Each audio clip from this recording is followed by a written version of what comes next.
my fellow investors, welcome back to the channel. All right, guys, so in today's video, what we're going to be talking about is compound interest, all right? So the power of it and why it's best to invest your money rather than leaving it in the bank, all right? Let's start off with an example of compound interest. So let's say we have $10,000, all right? All right, some of you big ballers out there may say, oh, $10,000 is nothing, all right? But relatively speaking, not a lot of people have $10,000, guys.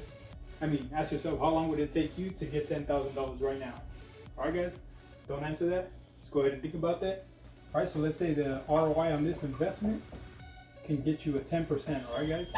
So in 1 year, that investment is gonna produce $1,000 for you, all right? So in the form of interest payments or dividend payments, however you wanna see it, but $1,000, guys, all right? Say you have that money in the bank, all right? Like society teaches you, like your parents have taught you, go ahead and save your money in the bank, save for a rainy day. That doesn't work, guys, all right? It doesn't work now. Maybe it did in your parents' time or your grandparents' time because they were receiving over 10, 12% interest on their money, all right? Now, the bank is currently paying you an ROI 0.01%, guys. So that's 100th of 1%, guys. So that equates to about $1 a year, guys, with $10,000. Which do you prefer, all right? Self-explanatory, guys. Go ahead and compound this as much as you want, guys. It will never probably cross $100 in your lifetime, all right? However, if you compound this over 30 years, guys, you'll see the power of it, right? Give me 1 second. The second year, you're now working with $11,000, guys. So $10,000 of your original principal plus $1,000 of interest gives you $11,000 with that same ROI. So now you're looking at a payment of $1,100, guys. All right, so by the end of the second year, you'll have $12,100. All right, so let's go ahead and start that off here. We have $12,100.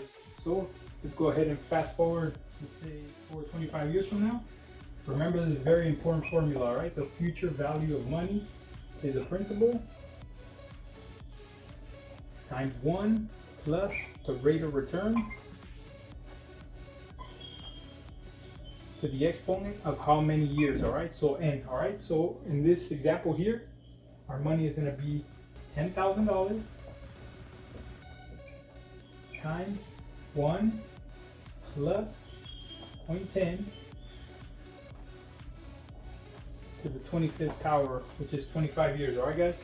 Let's go ahead and do the math on that really quickly. All right, so 10,000 times 1.1 to the 25th power, which is the number of years that we're investing. That creates an amount of $108,347, guys. Check out the power of compound interest, all right? $10,000 year one with the rate of return of 10. That's assuming just the rate of return of 10. It could be a little less, a little bit more, but it's a little less. And obviously this amount's gonna go down as well. If it's more, this is gonna get even larger, all right? So now let's hold off for 5 more years, guys, all right? Look at the power of compound interest. Let's go ahead and hold off for 5 more years.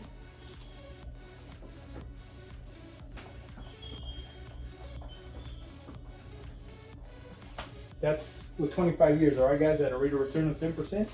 Go ahead and do it 30 years now. At 30 years, if we were to hold off just 5 more years, guys.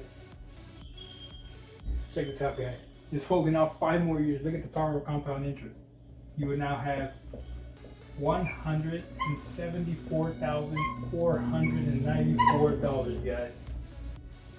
Mind-boggling, right? Yep, exactly. Just like Albert Einstein said, the 8th wonder of the world is compound interest, guys. If you guys have any questions, go ahead and drop them in the comments. I'll go ahead and reply as soon as I see them. I want to appreciate the support that you guys have been giving me on my channel. Keep on growing daily. Hopefully these tips and strategies are helping you guys get on the right path to create financial freedom for yourselves as well. All right, guys, I'll catch you on the next video.